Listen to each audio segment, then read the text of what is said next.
what is the difference between for each method and map method? Because the working of both the method is completely same. If we want to traverse an array, so by using both the method we are able to traverse. If we want to update an array, so by using both the method we are able to update an array. If we want to copy the element of one array into another one, so by using both the method we are able to do that. Means working of both the method, for each method as well as map method, is completely same. But what is the difference? So in this video I'm talking about all the differences between map method and for each method. Hello champs, welcome to all of you on my Pyara Sa channel Coding from Mumbai. So let's get start the video.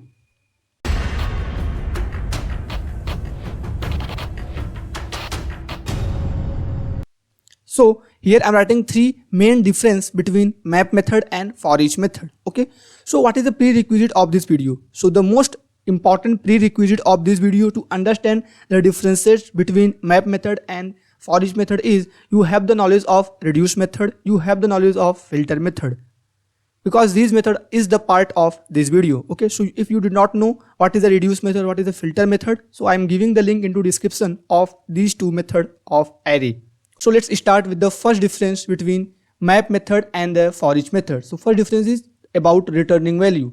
The return value of for each method is different as compared to the return value of map method. Okay, so let's understand what is the return value of map method and what is the return value of for each method. So here I'm simply creating two array, ARR1 and ARR2. ARR1 array contain the numbers from 1 to 6 and ARR2 array contain the number from 7 to 12. Okay.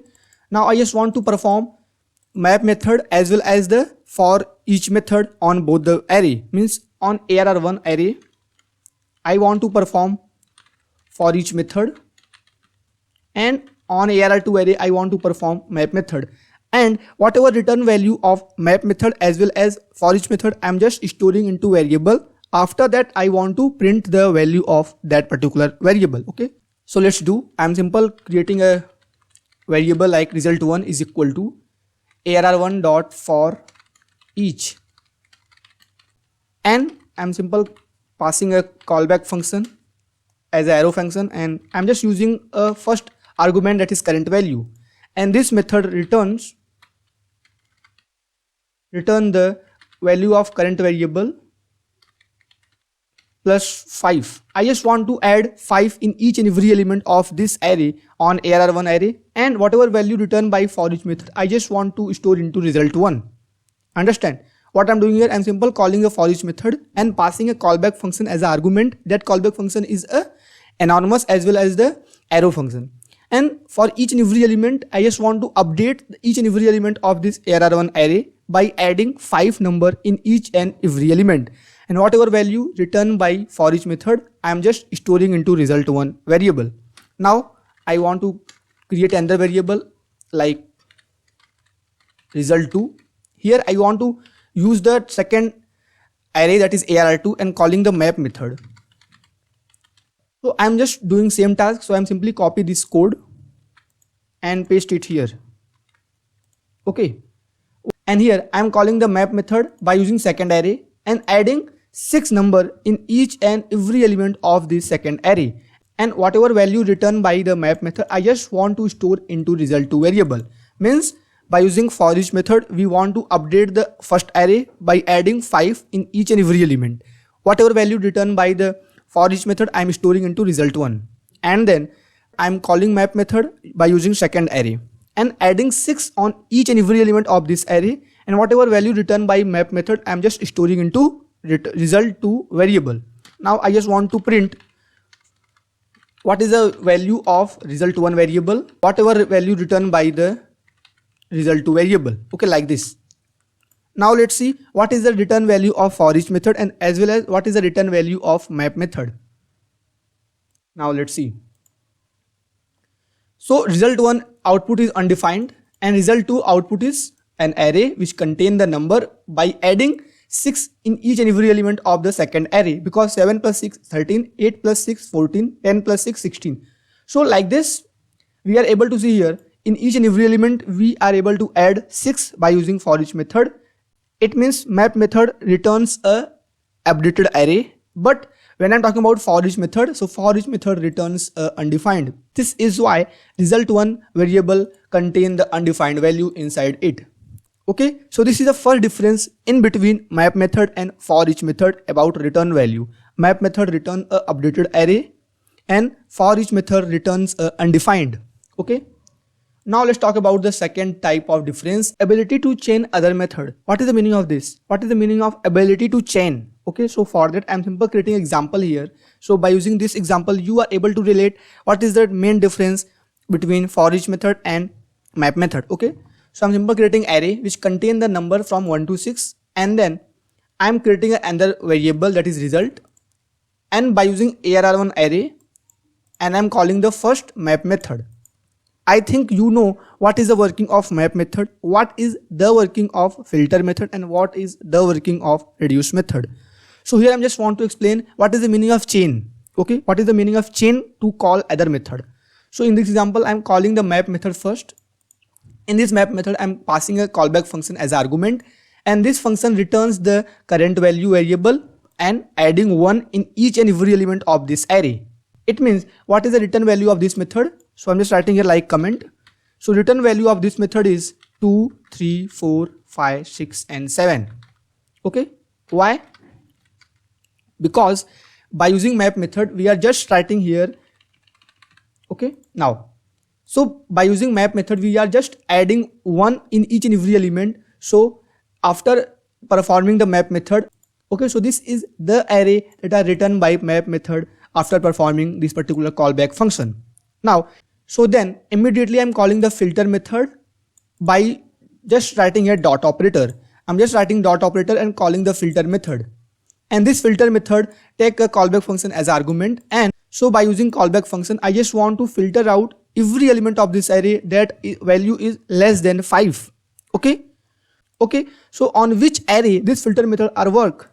Now, whatever array are written by map method is directly accepted by filter method. So this is the concept of chain to call other method. Means a method after performing operation, whatever value is returned by this method is directly accepted by another method. So this is the concept of chain to call other method. Here in this example, map method performing the operation by adding 1 in each and every element of this array. The result is this, and this particular result is directly comes into filter method.